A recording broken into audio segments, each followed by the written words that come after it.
इस बीच एक बड़ी खबर आपको बता दें कि गृह मंत्री की तरफ से, देशमुख की तरफ से एक चिट्ठी जारी की गई है। उसमें लिखा गया है कि परमवीर सिंह ने मुझ पर जो आरोप लगाए हैं उसे वो सिद्ध करें। मैं उन पर मानहानि का दावा करूंगा। सीधे मैं आपको मुंबई लिए चलता हूं। राजेश त्रिपाठी हमारे सहयोगी जुड़े हुए हैं, उनके साथ नवनाथ भी मौजूद हैं जो कि इस चिट्ठी के बारे में बताएंगे। राजेश, बात कीजिए उनसे। जी नवनाथ, इसमें जो गृह मंत्री ने एक चिट्ठी भेजी है उसमें सफाई दी है, उसमें क्या लिखा गया है और क्या बताया है? गृह मंत्री जी ने जो चिट्ठी लिखी है उसमें साफ साफ कहा है कि जो भी आरोप किए हैं वो सारे झूठ है, उसमें कोई तथ्य नहीं है। उन्हें कहा है कि ये जो आरोप अगर सिद्ध नहीं कर पाए तो उन पर मानहानि का केस दर्ज किया जाएगा। ऐसा गृह मंत्री ने खुली चेतावनी जी है परमवीर सिंह जी को दी है। और उसमें ये भी कहा है कि ये मेरे खिलाफ जो षड्यंत्र रचा है और जिसके षड्यंत्र के तहत परमवीर सिंह जो बात कर रहे हैं वो पूरी तरह से झूठ है, उसमें कोई सच्चाई नहीं है।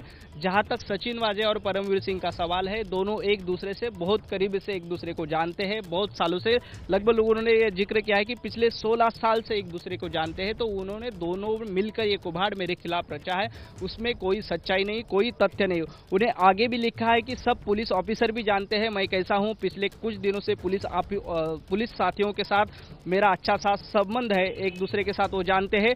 लेकिन जिस तरह परमवीर सिंह जी के ऊपर आरोप आए हैं, उनको खुद को बचाने के लिए मेरे खिलाफ ऐसा षड्यंत्र रच चुका है। और बाद में ये भी कहते हैं कि ये जो आरोप परमवीर सिंह ने लगा है वो 18 मार्च के बाद लगा है। जो आपको सबको, आप प्रेक्षक के लिए जानकारी देने के लिए मैं ये कहना चाहता हूं कि 18 तारीख को अनिल देशमुख जी ने एक इंटरव्यू दिया था एबीपी माझा को। उसमें कहा था कि परमवीर सिंह इस सब षड्यंत्र में शामिल है। उसके बाद जो अनिल देशमुख जी, इसके बाद परमवीर सिंह ने अनिल देशमुख जी के खिलाफ रिप्लाई किया है और ये सब आरोप है, ऐसा अनिल देशमुख जी का कहना है।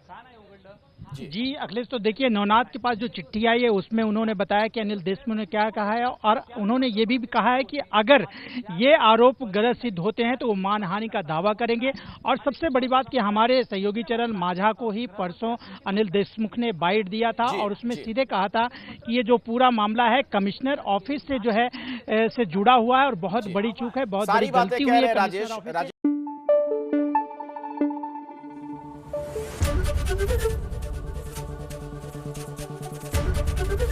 एबीपी न्यूज आपको रखे आगे।